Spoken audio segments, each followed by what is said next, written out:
আসসালামু আলাইকুম প্রিয় বন্ধুরা, আরো একটি নতুন ভিডিও নিয়ে চলে আসলাম আপনাদের মাঝে। আজকের ভিডিওর বিষয় থাম্বনেল দেখে বুঝতে পেরেছেন। তো বন্ধুরা, ভিডিওটি সম্পর্কে জানতে হলে সম্পূর্ণ দেখতে হবে এবং পাশে থাকা বেল বাটনটি বাজিয়ে একটি সাবস্ক্রাইব করে আমাদের পাশে থাকবেন। আমাদের প্রতিটি ভিডিও সর্বপ্রথম আপনার ফোনে নোটিফিকেশনে পাওয়ার জন্য অবশ্যই পাশে থাকা বেল বাটনটি বাজিয়ে সাবস্ক্রাইব করে দিবেন। তো বন্ধুরা, আজকের ভিডিওর বিষয়টা হচ্ছে বর্তমান বাংলাদেশের একটি জনপ্রিয় সবজি পটল চাষ।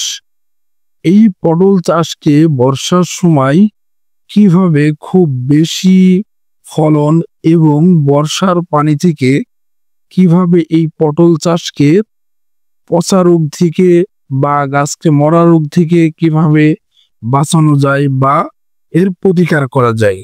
তো বন্ধুরা, আমি আপনাদেরকে নিয়ে চলে এসেছি আমাদেরই চাচাতো ভাইয়ের পটলের জমিতে।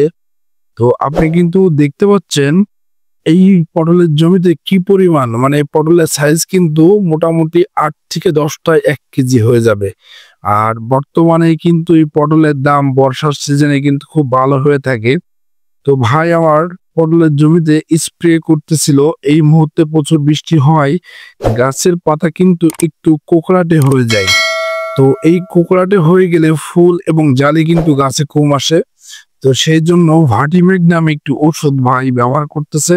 এই ওষুধটি মূলত অটো কোম্পানির হয়ে থাকে। এই ওষুধটি গাছের কোকড়ানো পাতা, ভাইরাসজনিত কারণে গাছের পাতা কুকড়িয়ে যাওয়া, ফুল জালি কম আসা, এইগুলো প্রতিকার করে থাকে এবং গাছকে সতেজ রাখে এবং এই বৃষ্টির সময়ে গাছের এই কোকড়ানো রোগ থেকে প্রতিকার করে থাকে এই ওষুধটি। তো বন্ধুরা, আপনারা দেখতে পাচ্ছেন কিন্তু বানের ওপর দিয়ে খুব সুন্দরভাবে মেশিনটি, খুব বেশি স্পিডেও দেওয়া যাবে না, খুব কম স্পিডেও দেওয়া যাবে না। যাদের ইলেকট্রিক মেশিন আছে তারা যেভাবে ব্যবহার করবেন আর কি। তো বন্ধুরা, এর মধ্যে কিন্তু জমি থেকে কিভাবে নোনা মুক্ত করা যায়। জমিতে কিন্তু গাছ মরে যায় বা গাছে গোড়া পচে যায় কিন্তু জমিতে প্রথমত নোনা থাকার কারণে। তো আমি কিন্তু স্ক্রিনে আপনাদেরকে দেখিয়েছি একটা সার, যেটাকে মূলত বলা হয় জীব সার। এই জীব সারটি ব্যবহারে আপনারা কিন্তু জমি থেকে নোনা মুক্ত করতে পারবেন এবং গাছকে খুব সতেজ রাখতে পারবেন এবং মাটি শক্ত করতে পারবেন।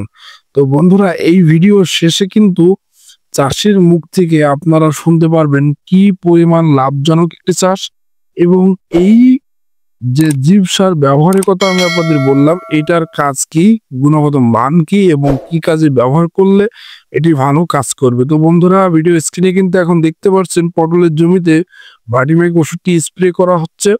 তো বন্ধুরা, এই চাষটি মূলত গ্রীষ্মকালে হয়ে থাকে। গ্রীষ্মকালে এটি খুব লাভজনক একটি চাষ। এটি কিন্তু গ্রীষ্মকালে পুরো সিজনটা ধরেই হয়। এই চাষটি আপনি একবার রোপণ করলে, একটি বান করলে একটানা 2 বছর কিন্তু একই জমি থেকে একই পরিমাণে ফলন পেয়ে যাবেন এবং খুব লাভজনক একটি চাষ বন্ধুরা। তো আপনাদের অন্যান্য জেলাতে এই চাষটি কিভাবে করে সেটা তো আমাদের ধারণা নেই, কিন্তু এটা আমাদের চুয়াডাঙ্গাতে বান দিয়ে, বানের উপরে গাছটি তুলে দিয়ে খুব সুন্দরভাবে যত্ন সহকারে চাষটি করা হয়। আর এই জমিতে কিন্তু বৃষ্টি বর্তমানে প্রচন্ড বৃষ্টি, ভারী বৃষ্টি হচ্ছে, গ্রীষ্মকালীন বৃষ্টি, বর্ষাকালীন যে বৃষ্টি, এই বৃষ্টিতে সবজি ক্ষেতের খুব অধিক মাত্রায় ক্ষতি হচ্ছে। তো এই মুহূর্তে কিন্তু জমিটাকে নোনামুক্ত রাখা, মাটি শোধন করে রাখা এবং গাছকে ভাইরাস মুক্ত এবং রোগ বালাই মুক্ত করে রাখা একান্ত প্রয়োজন। তো বন্ধুরা, আমাদের চাষি ভাইয়ের পিচ্ছি ছেলে, পিচ্ছি চাষি তাকে বলাই আমরা থাকি। তো পিচ্ছি চাষি এখন জীবসারের বস্তা থেকে জীবসার বের করে নিয়েছে। তো এখন সে আমাদেরকে দেখাবে একটা জমিতে কিভাবে এই জীবসার ব্যবহার করলে আসলে পরিপূর্ণভাবে কাজ করবে এবং জমির জন্য খুবই কার্যকারী হয়ে দাঁড়াবে। তো আপনারা ভিডিও স্ক্রিনে কিন্তু দেখতে পাচ্ছেন যে এই জমিতে সে এই জীবসারটি ব্যবহার করার জন্য 1 বস্তা জীবসারে 20 কেজি সার। তো আনুমানিক ধারণা 20 কেজি সার আপনাদের কাছে 200 থেকে 300 টাকা নেবে। তো অবশ্যই আপনারা স্কয়ার কোম্পানির এই সারটি নিয়ে থাকবেন, জীব সার। তো গ্রীষ্মকালীন সময়ে যখন বর্ষার সময় চলে আসে, এই জীব সারটি ব্যবহারে আপনারা জমিকে নোনামুক্ত রাখতে পারবেন। শুধু পটলের জমি বলেই না, অন্যান্য জমিতেও সেম কাজে ব্যবহার করতে পারবেন। এই সারটির মূলত কাজ হচ্ছে জমিকে শক্ত রাখা এবং মাটিকে নোনামুক্ত রাখা, মাটি শোধন করে রাখা। তো দেখতে পাচ্ছেন বন্ধুরা গাছের গোড়ায় দেওয়া। তো আমাদের পিসি চাষি বাবা চলে এসছে, মানে আমার ভাই চলে এসছে। ভাই এখন আপনাদের সাথে এই বিষয়টি, মানে সারটি কিভাবে দিতে হবে, কিভাবে দিলে পরিপূর্ণ কাজ করবে এবং এই জমি থেকে কি পরিমাণ পটল উনি বিক্রি করেছেন বা কত টাকা আয় করা সম্ভব 1 বিঘা জমি থেকে, এই সম্পর্কে উনি ধারণা দিবে। তো বন্ধুরা চলেন আমরা চাষির মুখ থেকে তাহলে কিছু কথা শুনে আসি। ভুল ত্রুটি হয়ে থাকলে অবশ্যই ক্ষমার দৃষ্টিতে দেখবেন। তো এই যে আমরা এখন চাষি কিন্তু কাজ করতেছে, সার দিচ্ছে, আপনারা কিন্তু চাষির মুখ থেকে শুনতে পারবেন যে, আর পটল তো দেখছেন সেই রকম লেমনের বড় বড় পটল, আসলে খুব ভালো লাভজনক এবং খুব অল্প খরচে ভালো লাভের একটি চাষ আপনারা দেখতে পাচ্ছেন। চলেন চাষির মুখ থেকে শোনা যাক। তো মনে করো দিলি তাই রে ভাই, যে দিচ্ছে রে কাজ কি একটু বলেন। কাজ মনে করো ফল, এতে মাটিটা শোধন করে দেবে, ঠিক আছে, রোগ বালাই দূর হবে, দিলে মাটি শক্ত হয়ে যাবে এবং ফল ভালো হবে, তাই তো? পটল 1 বিঘা জমিতে বছরে কয় টাকা ইনকাম করা যায়? করলে, তাই না? হ্যাঁ, করলে মনে করো যে মোটামুটি আল্লাহ দিলেও বিঘিতে 1 লাখ টাকা কিছুই না। বিঘিতে 1 লাখ টাকা কিছুই না। আর আপনার এখানে জমি কট্টকন এটা 8 কাটা। 8 কাঠায় কয় টাকা বিক্রি করেছেন এই পর্যন্ত?